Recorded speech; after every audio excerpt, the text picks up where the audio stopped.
નમસ્કાર, હું છું દીપ્તિબેન ધીરજકુમાર જોશી, ઉપશિક્ષક, ધોળાસણ પ્રાથમિક શાળા, તાલુકો જોટાણા, જિલ્લો મહેસાણા. ઇનોવેશનની વાત કરું તો મારા ઇનોવેશનનું શીર્ષક છે સામાજિક વિજ્ઞાનની અધ્યયન નિષ્પત્તિઓનું રચનાત્મક મૂલ્યાંકન કરવા માટેની પ્રવૃત્તિઓ. ઇનોવેશનનું ક્ષેત્ર છે શિક્ષણના વિવિધ તબક્કાઓ જેમ કે મિડલ સ્ટેજ સંબંધિત ઇનોવેટિવ અધ્યયન અધ્યાપન પ્રક્રિયા તથા મૂલ્યાંકન પ્રક્રિયા.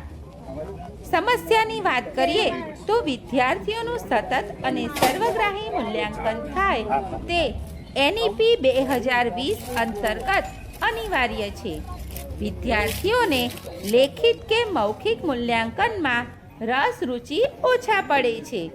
સામાજિક વિજ્ઞાન વિષયની અધ્યયન નિષ્પત્તિઓની સિદ્ધિની ચકાસણી માટે રચનાત્મક મૂલ્યાંકન આવશ્યક હોય તે અંતર્ગત પ્રશ્નોત્તરી લેખિત કે મૌખિક સ્વરૂપે મૂલ્યાંકન કરવામાં આવે ત્યારે વિદ્યાર્થીઓમાં કચાશ જણાતી જોવા મળતી તેમજ વિદ્યાર્થીઓ મૂલ્યાંકનનો ભય અનુભવતા હતા. તે અંતર્ગત ઇનોવેશન પૂર્વેની સ્થિતિની વાત કરીએ તો આ નવતર પ્રયોગની શરૂઆત જૂન 2025થી ધોળાસણ પ્રાથમિક શાળાના ધોરણ 6 થી 8ના સામાજિક વિજ્ઞાન વિષયથી કરવામાં આવી. તે પહેલાં વિદ્યાર્થીઓની અધ્યયન નિષ્પત્તિમાં કચાશ જોવા મળતા રચનાત્મક મૂલ્યાંકન કરવું મુશ્કેલ જણાતું હતું.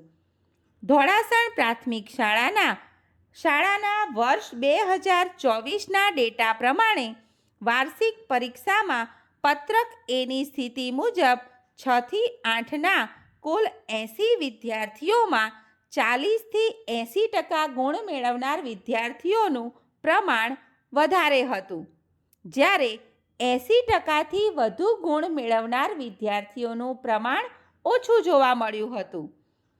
આ નવતર પ્રયોગ ધોળાસણ પ્રાથમિક શાળાના 80 વિદ્યાર્થીઓ કે જેઓ 6 થી 8માં અભ્યાસ કરે છે તેમને લક્ષ્યમાં રાખીને સામાજિક વિજ્ઞાન વિષયની એકમના અંતે મૂલ્યાંકન માટે પ્રવૃત્તિઓ કરાવવામાં આવે છે.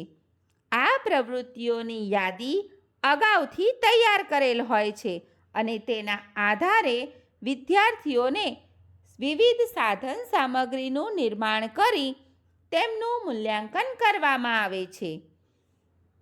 ધોરણ 6 થી 8ના સામાજિક વિજ્ઞાન વિષયની વિવિધ પ્રવૃત્તિઓ જેમાં મૂલ્યાંકનના આધારે વિદ્યાર્થીઓની અધ્યયન નિષ્પત્તિની સિદ્ધિની કચાશ નક્કી કરવામાં આવે છે અને એ કચાશને દૂર કરવા માટે વિવિધ માર્ગદર્શન આપવામાં આવે છે, જેથી રચનાત્મક મૂલ્યાંકન સરળતાથી થઈ શકે છે અને કચાશનું ઉપચારાત્મક કાર્ય કરવામાં સરળતા રહે છે.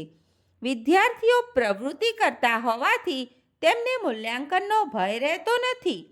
આ પ્રવૃત્તિઓ માટે સામાજિક વિજ્ઞાનના ધોરણ 6 થી 8ના એકમો મુજબ વિવિધ શૈક્ષણિક સામગ્રીનું નિર્માણ કરી એકમના અંતે પ્રવૃત્તિ દ્વારા મૂલ્યાંકન કરવામાં આવે છે. વિદ્યાર્થીઓનું સતત અને સર્વગ્રાહી મૂલ્યાંકન કરવા માટે અધ્યયન નિષ્પત્તિઓની સિદ્ધિ અનિવાર્ય છે. તે મુજબ વિવિધ શૈક્ષણિક સાધન સામગ્રીના નિર્માણ દ્વારા મૂલ્યાંકન કરી પત્રક એ ભરવામાં આવે છે. આ નવતર પ્રયોગના પરિણામની વાત કરીએ તો ધોળાસણ પ્રાથમિક શાળાના વર્ષ 2025ના સત્રાંત પરીક્ષાના ડેટા જોતા સામાજિક વિજ્ઞાન વિષયની પત્રક એની સ્થિતિમાં સુધારો જોવા મળ્યો છે. 40%થી 60% સુધીના ગુણ મેળવનાર વિદ્યાર્થીઓનું પ્રમાણ ઘટ્યું છે અને 80%થી વધુ ગુણ મેળવનાર વિદ્યાર્થીઓનું પ્રમાણ વધ્યું છે.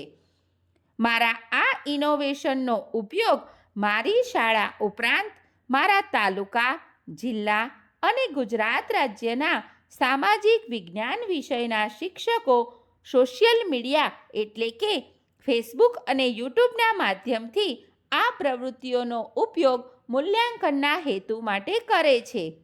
આભાર.